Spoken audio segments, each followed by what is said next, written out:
Welcome back, everyone, to Behind the Shield, episode number 22. I'm your host, Marco Estrela. Thank you for joining us today to talk cybersecurity. On the show today, Fortigates get breached. Do you recall when recall was recalled? Medical-related ransomware breaking all kinds of records. And finally, some arrests in the Desjardins hack, and much more. It's going to be an interesting show today. Thanks for joining us. And it's going to be your last chance for a little bit of Behind the Shield. So get your dosage today because we will be on break next month. Don't fret. As always, you can listen to show reruns. You'll find those through virtualguardian.com or wherever you subscribe to your favorite podcasts. A lot has happened in the past month, so let's go to the panel. To discuss our hot topics today, we have Patrick Naum, Virtual Guardian CEO. Hi, everyone. Glad to be back. From our office in Minnesota, Bill Strew, President of Virtual Guardian. Hello, and thank you for showing up for our episode today. And from West Virginia, our very own Customer Success Manager, Jason Williams. Thanks for allowing me back, and it's great to be on with you guys again. Allowing you back. You're always welcome, Jason. You're always welcome.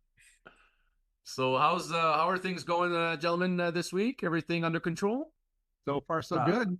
Yeah, just the last rush and of things to deliver before going on holidays, holiday season with the family. So looking forward to that. But yeah, it's been busy, a lot of client meetings, and but good things are happening. Yeah, first day of summer as well. So it's our longest day of the year, so we get to enjoy that. Absolutely. 4 months until we put the Christmas tree back up. Please. Okay, now you're not welcome anymore. You're not welcome anymore. Costco should be getting their Halloween Christmas stuff out by now. About time, just about time. Well, it seems that you're right, Patrick. We getting close to summer vacation, but we have a lot of news. It seems that cyber criminals and unfortunately hackers and those that ilk don't take a break. They're never off. Exactly.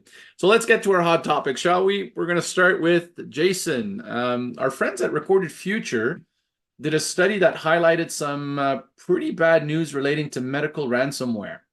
So can you fill us in on that, please?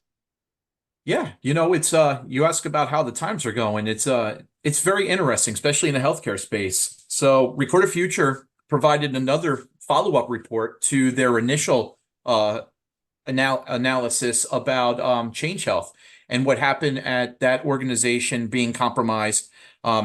And really talking about not only about the compromise itself, but the CEO decided to make the call to pay the ransom, which everybody in the industry was very concerned about that because now you open up adversaries to the thought process and to the goal of, wow, Change Health paid $22 million out in ransom. So there's a big uptick in attacks, and we're going to get paid really, really well.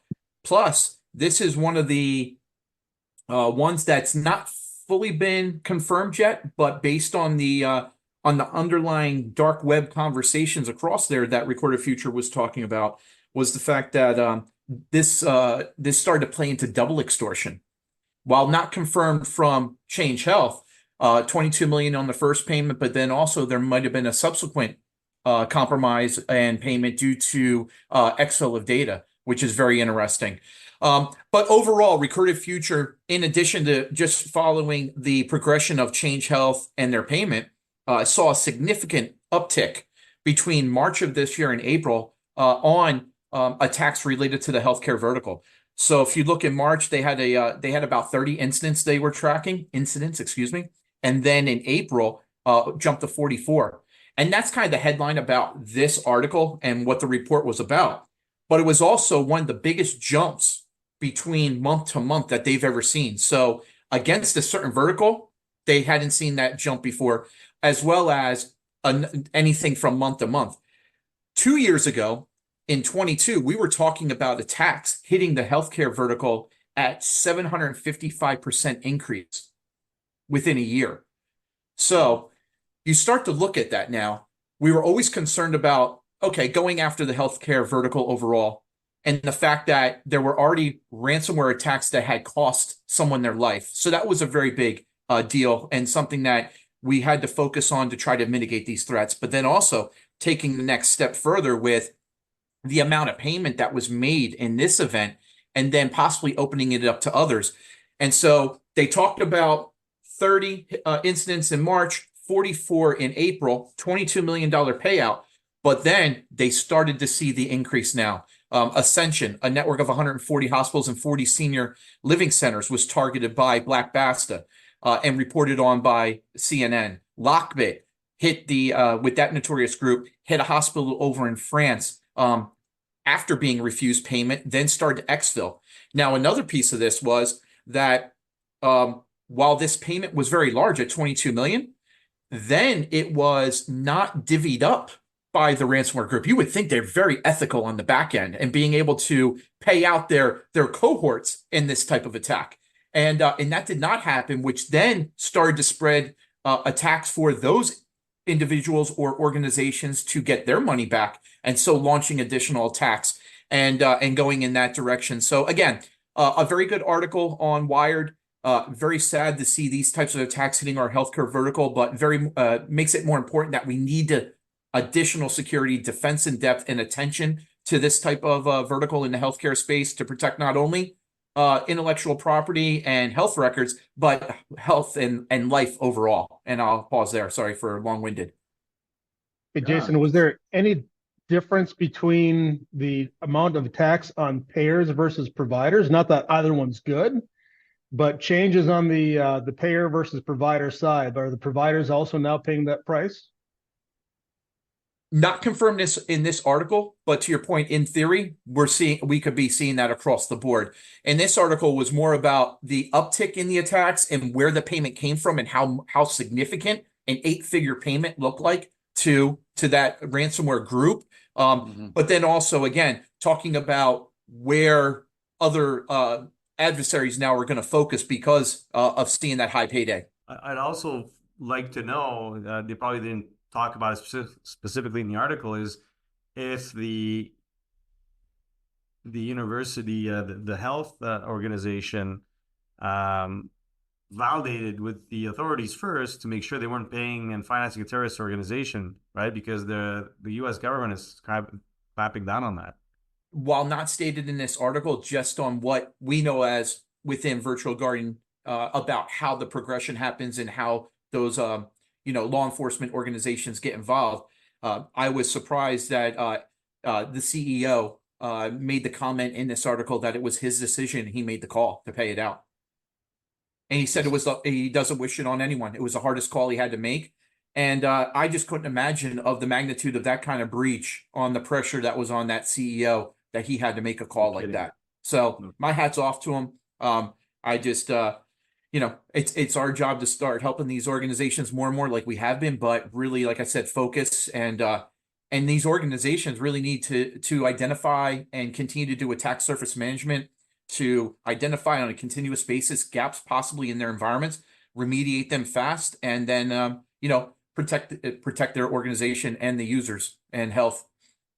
Used to be once upon a time, we would say that there was a little bit of honor among thieves. I remember a group, I forget which one exactly, but gave the data back or decrypted a hospital at one point and apologized on the internet for having attacked a hospital. And now it seems that hospitals are now like one of the #1 targets to go after. So it's just awful, really awful stuff. Okay, well, thank you very much, Jason. We're going to move on to Patrick. Right. Patrick, you wanted to touch on something that's pretty much everywhere in the news these days. It's the Snowflake debacle. Yeah. So what happened exactly? Can you just maybe summarize the what happened and who Snowflake is?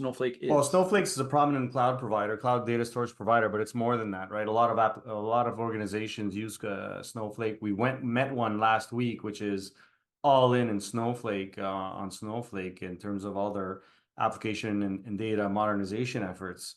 So obviously, when we were called in the meeting, I knew this was happening, so we obviously asked the question, but they didn't seem to be compromised by this attack yet, but they weren't in constant communication. So Snowflake is used, very widely by large organizations today, and they were victim victims of identity and credential theft, not of them themselves, but of their clients that are hosted within them. So if you look at specifically it impacted Santander Bank, a huge bank. You would see Santander on the Ferrari. I'm pretty sure they're still sponsors of Ferrari on Formula One. Ticketmaster, which everyone unfortunately knows because there's no alternative, and Lending Tree were among the organizations, the high-profile organizations that were compromised. But there were in total around 165 organizations compromised. So, background on the breach: initial signs of unusual activity were reported by Snowflake systems. So they at least reported back then. It was around April time frame of 2024. And they officially acknowledged unauthorized access only a month later, so on May 23rd. Obviously, they probably took some time to analyze what was going on during the problem, and were actively investigating. And they communicated to customers, so they say during the breach, and I do believe by what I've seen that they were communicating during that process. And they did provide them with indicators of compromise and recommended actions in the meantime. They mandated Mandiant, yeah, that's well said, to work on the breach and investigate with them to understand what happened. So there was, stolen credentials. Some of them, and that's what's unclear in the articles I've seen, is that some of the stolen credentials were deemed to have been stolen back in 2020. So who knows what was going on in the meantime? Did they attack or compromise anything before, or was it just revealed now, or did it just start now? And they exfiltrated key information as well during the process. Again, and it's a common theme, unfortunately. What comes out of this is MFA not necessarily being leveraged and used in all authentication mechanisms to access Snowflake for customers running in Snowflake. So listen, it's like we can't say it enough. Protect yourself. Deploy MFA. It only takes one or two accounts that don't have it to compromise environments. In this case, it was not documented, but it wasn't one case. It was multiple accounts that were not protected by MFA. So they were obviously, that was the first course of action that they told their customers to do, and also reset and rotate credentials, as they were compromised, and also implement, geolocation type or restrict access to trusted locations. So not just geolocation. I presume that if you're Snowflake, you could pretty much control, and have visibility on who your clients are and where do they typically log on from, and you could lock it down that way. So initially, if you look at the hacker groups, initially there were, they were associated with Russians initially. White Warlock was one of them, because they saw indications appear in the dark web forum from Russia. They used tools like Frostbite or Rapeflake, D-Beaver Ultimate, all tools that I was not familiar with as I was reading this. However, further down the road, because what's going on now is, because this was more information on what happened up until maybe early June, or as we were preparing. So I went to get an update on the most recent information. So it's pretty much kicked into high gear because now the hackers are starting to go after ransomware payments. So we're looking at, so there's an article here, there's 10 breach companies that have reported that are being asked for a ransom between $300,000 and $5 million. The group has now been officially identified as uncharacterized, so UNC 5537, which apparently, and that was surprising to see that it was a group that seems to be based in North America and Turkey. So I presume they'll be able to find these guys, or unless they've fled the country, but it's pretty gutsy for them to have launched those attacks from those two countries. to NATO countries too as well. So I don't know where that'll lead them, but this is news out of as of June 17. That's where they were able to identify and characterize in terms of the attack groups. They also collaborated with another cyber criminal group called Scattered Spider, which I do not know the jurisdiction from which they're operating out of. So I don't know about that one. They just stated it. So obviously, MFA, basic cybersecurity hygiene. I think we talked about this over the last 21 episodes. Always the conclusion is basic cybersecurity hygiene, but it goes to show that you also have to be mindful. So the hyperscaler or cloud native SaaS applications have a better job to do, I think, in forcing and enforcing certain things with their customer base, because clearly from one compromise, you end up compromising other organizations. But the organizations and clients themselves have to take the necessary measures to deploy the security tools. So it can't be just the cloud provider. So it has to be both entities, the customer, the client, and the cloud provider. And again, we're reminded of the catastrophes associated with not taking care of basic cybersecurity hygiene. Hackers, ransomware, natural disasters. Do you have a recovery plan when disaster strikes? Get peace of mind with Virtual Guardian's managed backup services. We put our expertise at your service to monitor, manage, and optimize your backup environment, both on premises and in the cloud. Contact us today at virtualguardian.com. And we're talking about a data center. I mean, it's not a flower shop. It's not a bakery. It is a data center. They're hosting banks. I mean, maybe a data center called Snowflake might be a clue that, but that's neither here nor there. That's just my opinion. But yeah, proper hygiene for a data center. Dog web while monitoring, right? Because they found that credentials were scattered everywhere. I mentioned that some of them were dated back from 2020. Well, if you would have monitored the dark web proactively, maybe you would have picked up a few credentials and then investigated further. It's like it's a leading indicator, right? If you find, even if it's just one credential on the dark web, it's a leading indicator of a leak that could be potentially launching, being leveraged to launch an attack. But to your point, I mean, going back to the 101s of an identity program, the 101s of just defense in depth, and to your point, password rotations, things like that. It's funny, even when we were sitting at one of the major conferences this year, that identity was still one of the predominant items on as a top topic that had not that organizations were still struggling with. I don't know if it's just if it's due to just the dollars associated with it, or still the lack of resources to be able to implement projects of that magnitude. But still, you'd think, based on where we are today, with an identity program, that would have already been in place to some extent. But Jason, with that concept in mind, identities are still just silent. So that's right. How many different sources of identity does the average organization have, and how many different directory stores do they have? It adds up really quick, and it's hard to manage today. So we're still way behind on where we need to be for identity.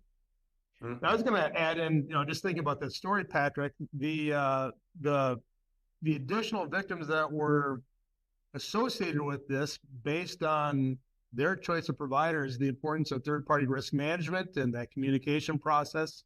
Yeah, there were victims that were unintended consequences of this particular attack. Ticketmaster chose them as a hosting provider, so it was kind of interesting just to see that they were basically a ricochet victim. They weren't the initial attack vector, but they certainly are paying for it now.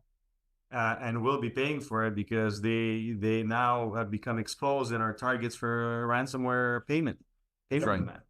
And they're being aggressive from what I saw here. They're literally cold calling, or no, actually it's a warm call, but they're after these organizations to pay up. That's right. The intangible impact is going to be huge on this one. Thank you very much, Patrick. We're going to move on to our third topic with Bill.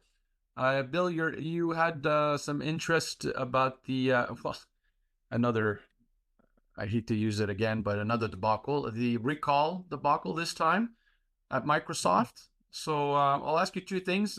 First, just to let our audience know what recall actually is and what happened.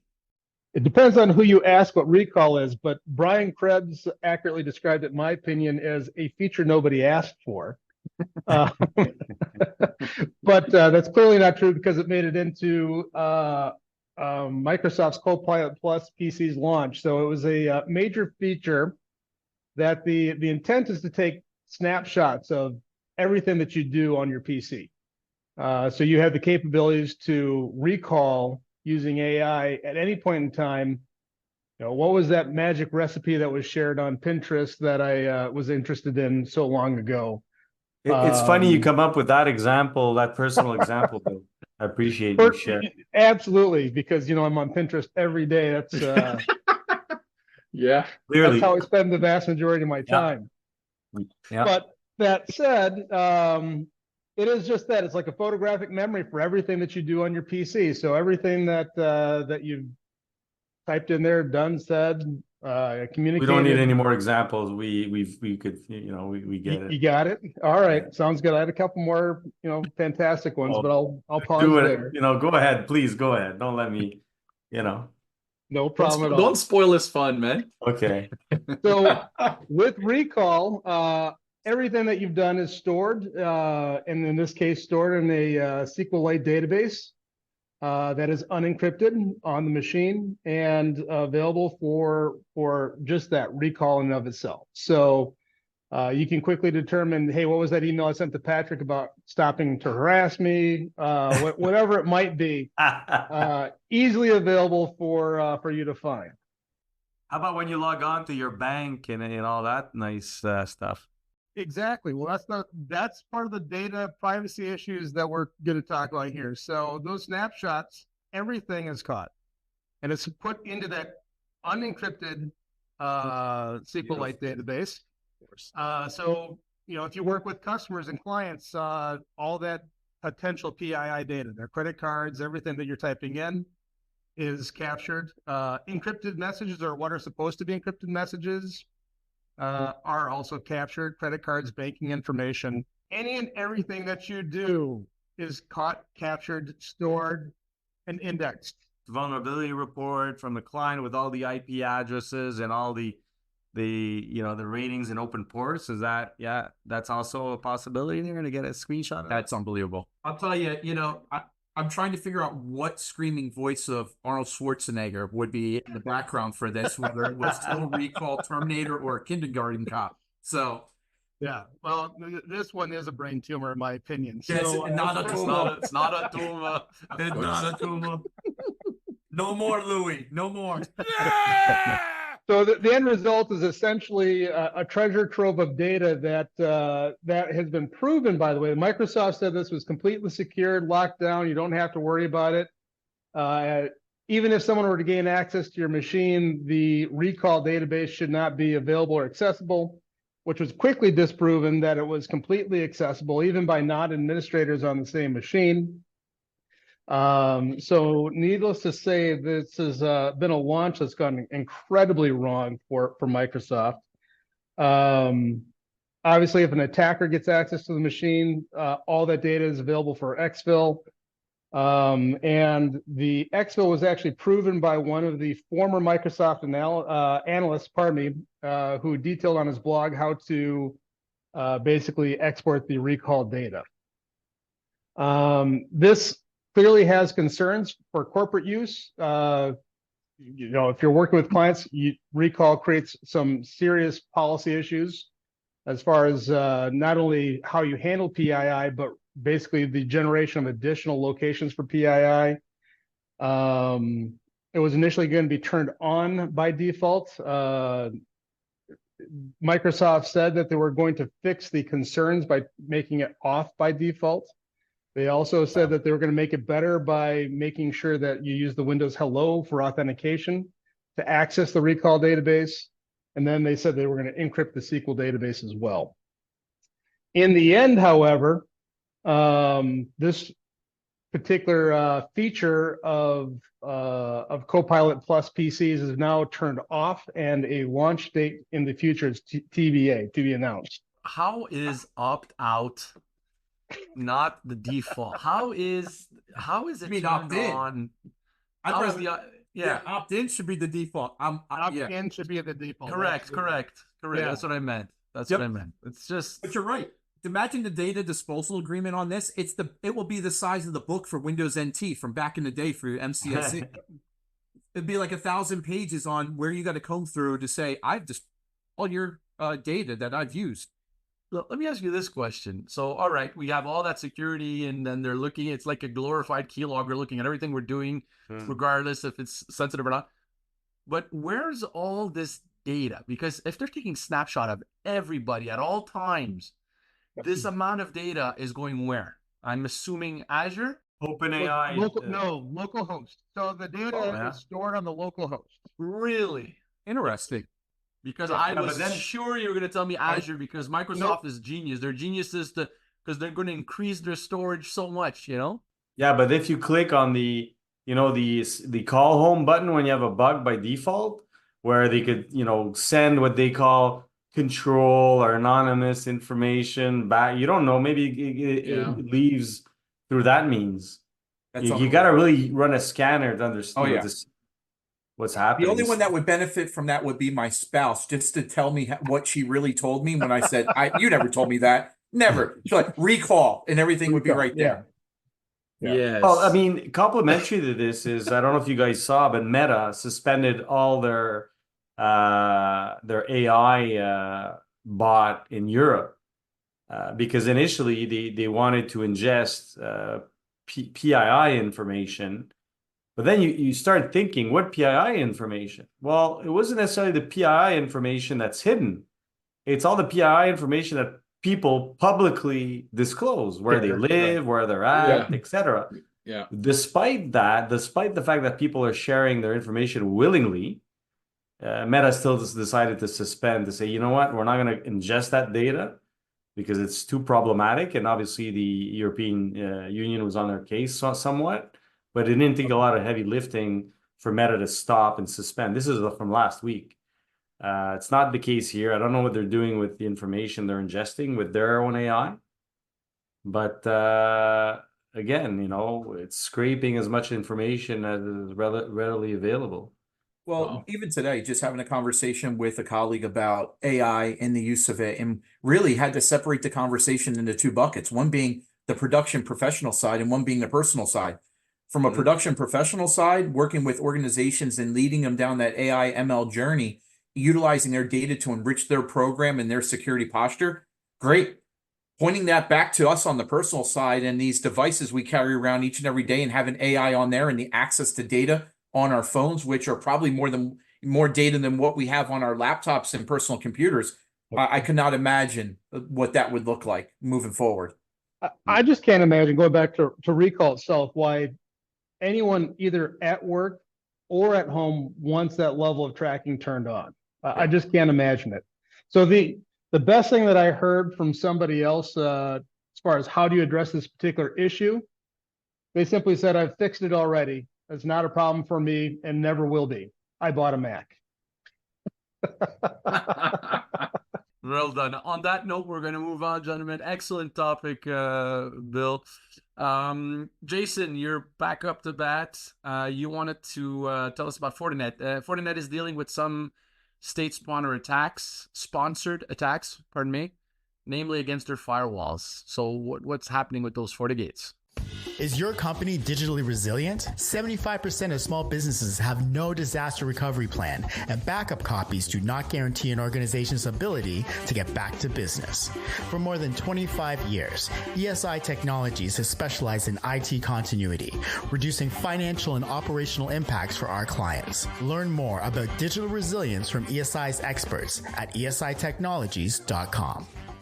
Yeah, I don't know if I can top the last discussions, but coming back to it, I think we're just as we were talking about early on about Change Health and the attack that happened there, in the volume of attacks hitting that vertical within healthcare. If you look at these attacks that are moving on against the Fortinets and the Palos of the world, we talked about Palo early on. folks, we are good partners with these organizations, so this isn't a knock on them, but it's more of identifying and talking about the sophistication of the adversaries and how they're actually poking holes in the OS of perimeter security and compromising environments. So, Marco, to this point, there was an initial attack against the Netherlands and allied countries early on in the year, and it was from an analyst perspective, they discovered that it looked like 14,000 devices were compromised. And then after further review, it was up over 20,000. And that's just what they know about today.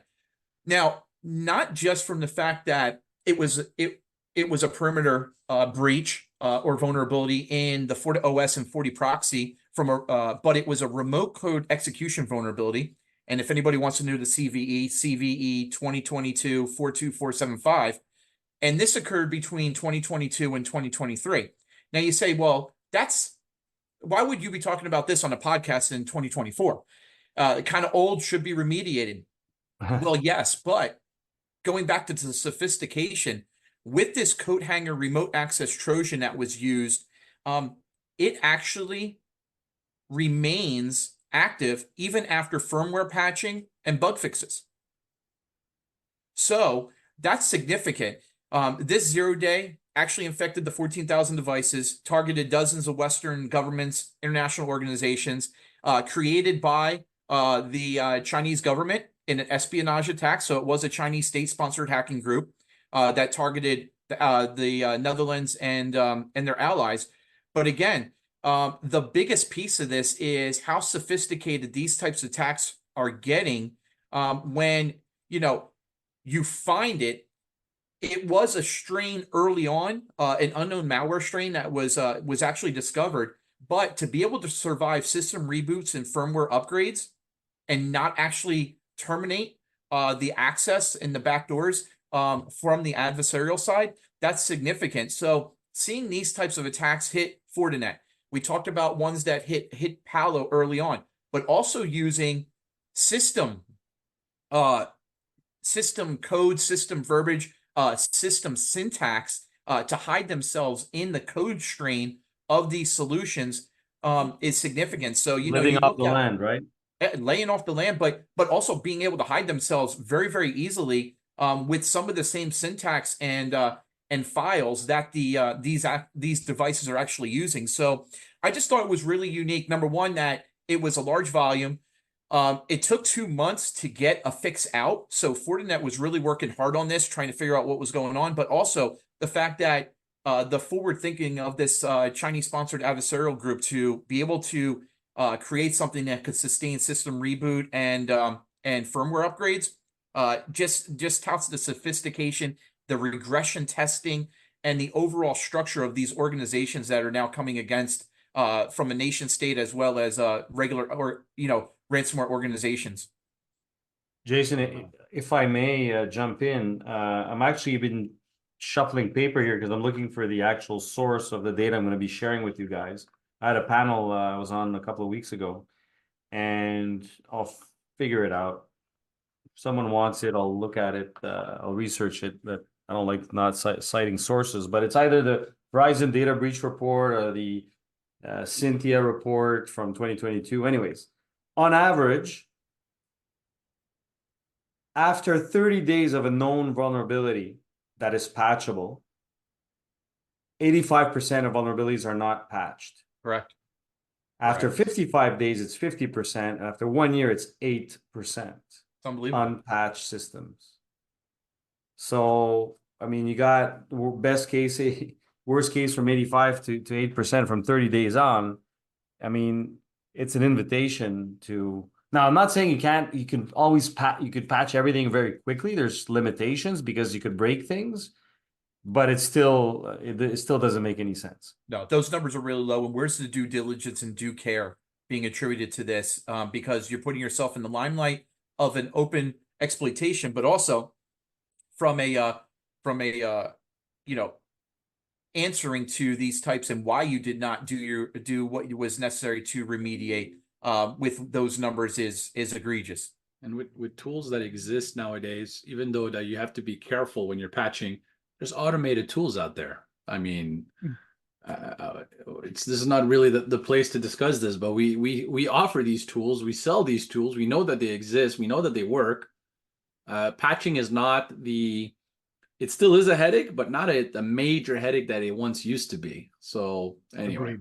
But it also leverages the points being made earlier about defense in depth, security posture, but also, sometimes having a single OS or single code strain in your environment internally and externally, and not disparate solutions working your way through to mitigate. We're moving down that road.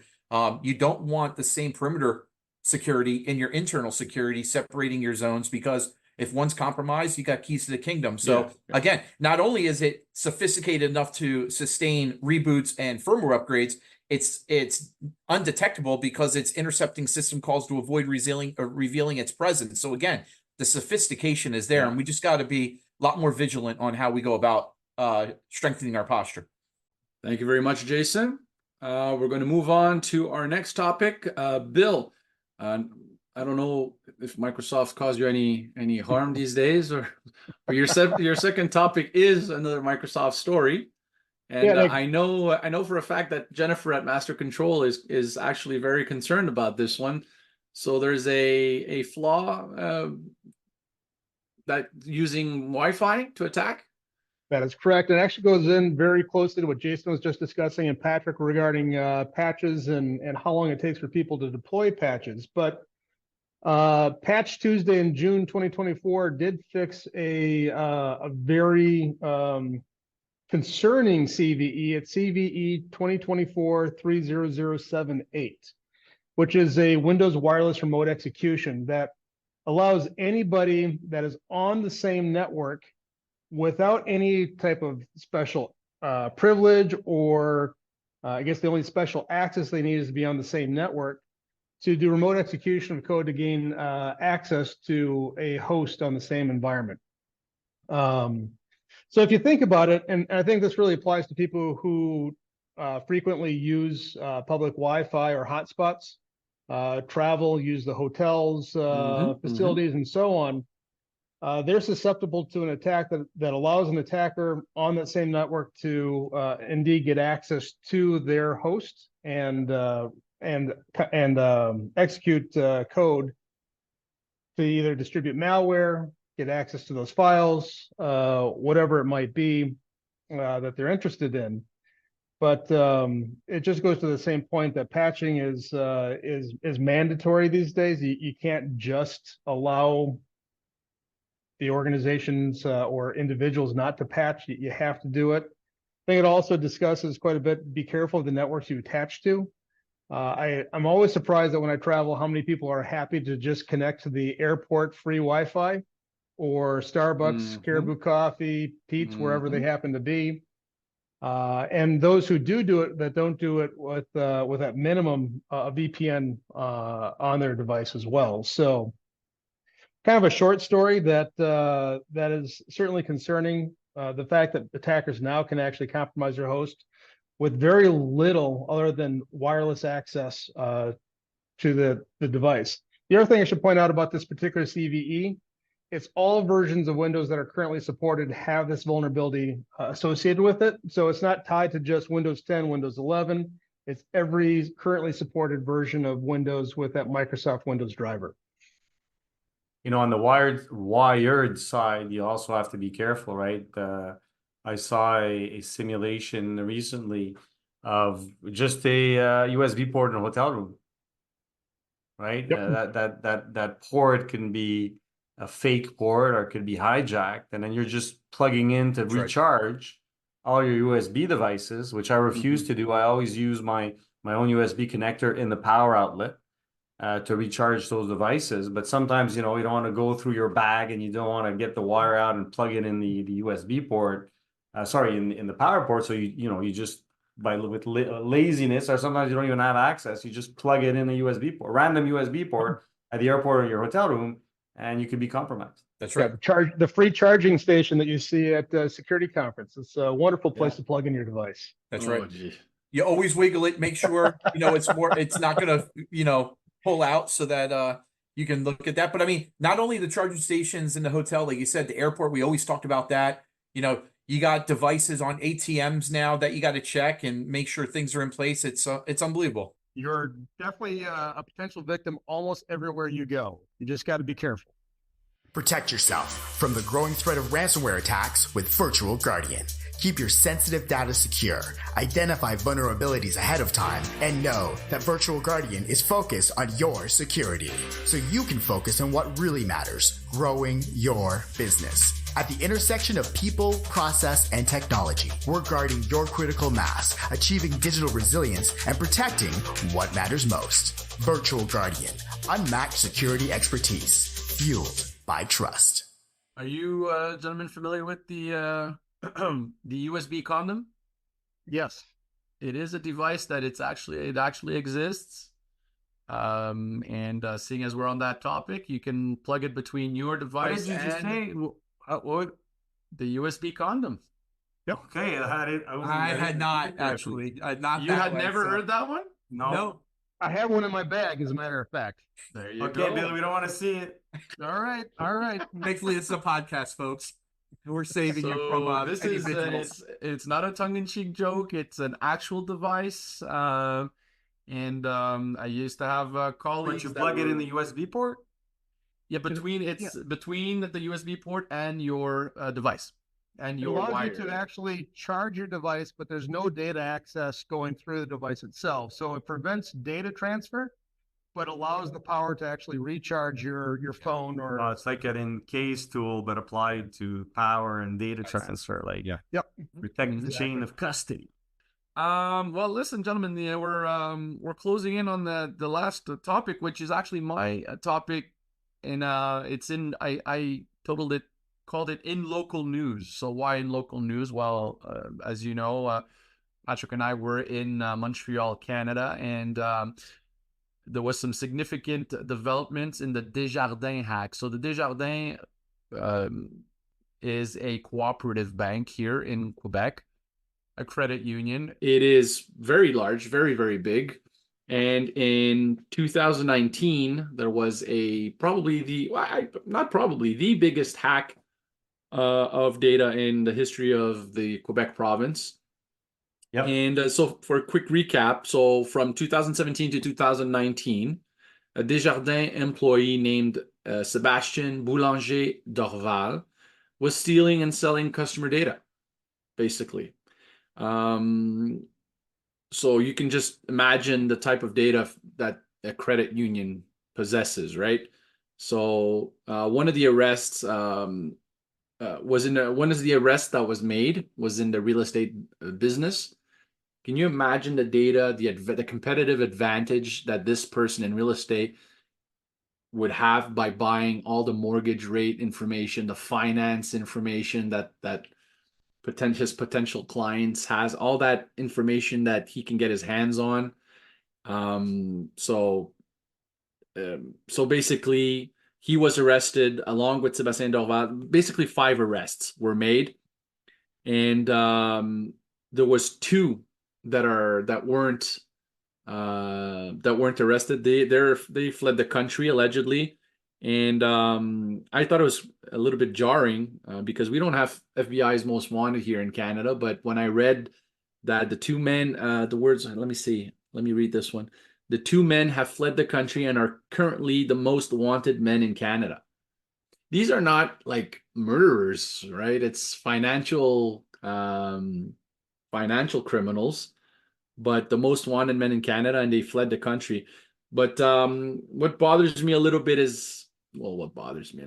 I have to understand that it's a huge undertaking, a huge investigation. The breach touched over 10 million accounts, so you can just imagine.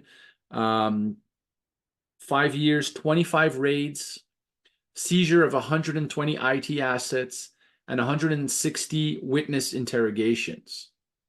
So yeah, I can understand that it takes a long time, but for 5 years, these people were just kind of roaming around and kind of going about their business. But finally, there's some arrests in that story.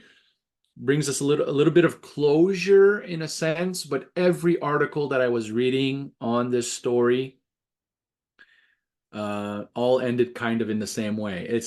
This is not the end of this story. There's going to be some more ramifications. We're starting to see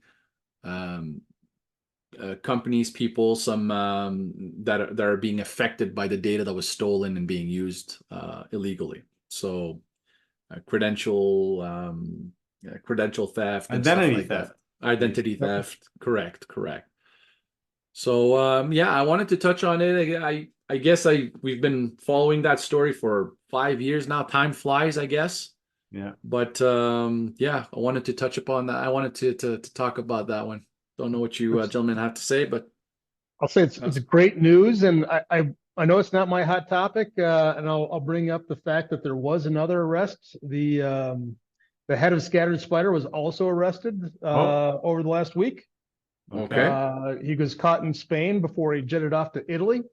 Well, they were the ones involved with the Snowflake act. Snowflake, MGM. I mean, you go back to the number of attacks that Scattered Spider is associated with. It's quite a bit, but that the head of Scattered Spider is now in cuffs in Spain. So soon to be called Scattered on the Wall Spider. Oh, it's scattered. That's why, Patrick, you couldn't find where they were originated from. Yeah.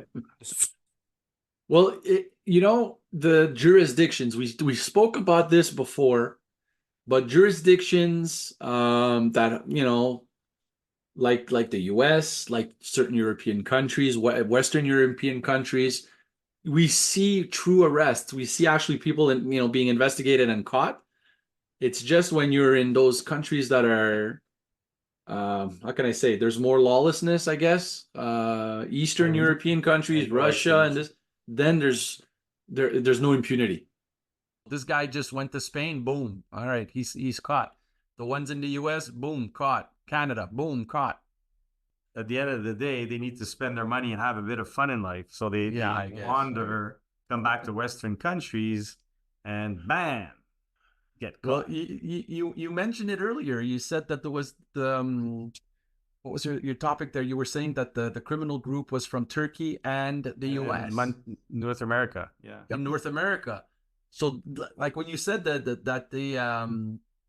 it took guts, I agree 100%. These guys really, really risky, because if they get caught, it's like 20, 30 years in jail. Well, in Scattered Spider, what they would do is get minors in the United States to help them with their schemes for making phone calls and doing impersonations of clients, trying to get people to give up passwords, etc. They knew to use minors to work with the social engineering aspect of their attack. It happens in the physical world as well. Yep. We're reporting we've had an epidemic of stolen cars here, and they hire miners to drive the cars back to the different ports and containers, or the drivers, so they can get caught on the road. They get caught. They don't get prosecuted to the full extent, or they're kind of like cannon fodder, basically expendable. Yeah. All right. Well, gentlemen, thank you very much. Thank you to the panel for all the hot topics. Once again, very interesting stories. Lots of good discussions. We're running out of time for the show. I want to thank Patrick Naum, Bill Stroop, Jason Williams for all their insights. If you've missed any part of today's events, the show will be made available sometime next week. I guess this is a recorded episode this week, so you'll get it next week on wherever you get your podcasts. I wish all our listeners a nice summer. Hopefully some R&Rs in the cards for you all. And thanks for listening to us. And as is our custom here on the show, I'll leave you with our signature send-off. When you're behind a shield, you're ahead of the game. Take care, folks. Have a great summer. Take care. Have a great one. Take care, everybody. Bye. Thank you, everyone.